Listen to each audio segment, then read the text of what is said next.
নজরুল ইসলাম জানতে চেয়েছেন, ভুলে তাকবীরে তাশরিক ছুটে গেলে পরবর্তীতে মনে পড়লে করণীয় কি?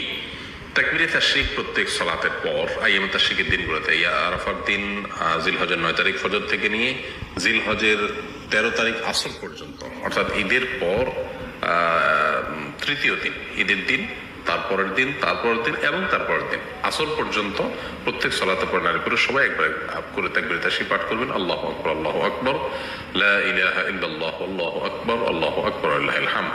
যদি কখনো আমাদের এটি পড়তে আমাদের মনে না থাকে, তাহলে যখন মনে আসবে তখন আমরা ইনশাআল্লাহ পড়ে নিলে দায়মুক্ত হব। আব্দুল্লাহ বিশ্বাস, যশোর, এই আইডি থেকে আপনি জানতে চেয়েছেন, আমাদের এলাকায় দুই একটি বিষয় নিয়ে দুই গ্রুপের মধ্যে তুমুল মারামারি।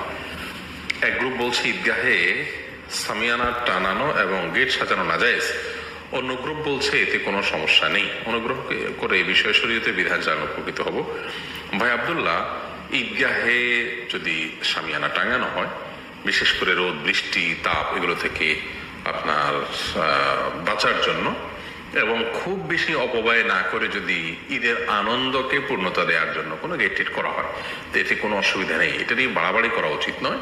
আবার গেট করতে গিয়ে অনেক অর্থ করি ব্যয় করে, গরিব মানুষ যেখানে খেতেও পাচ্ছে না অনেক সময়, সেখানে অনেক অর্থ করে ব্যয় করে অপচয় করাটাও সঠিক হবে না। অতএব যদি অপচয়ের পর্যায়ে গিয়ে না পড়ে, তাহলে ইনশাআল্লাহ বিদিনিল্লাহ এ ধরনের গেট করে এবং সামিয়ানা টাঙিয়ে ঈদের সালাত আদায় করতে কোনো অসুবিধা নেই। যারা এটিকে নিষেধ করছেন তাদেরও বোঝা উচিত যে রোদ বৃষ্টি থেকে বাঁচানোর জন্য মাথার উপরে কিছু দিতেই পারে, অতএব সামিয়ানা টাঙানোতে কোনো অসুবিধা নেই।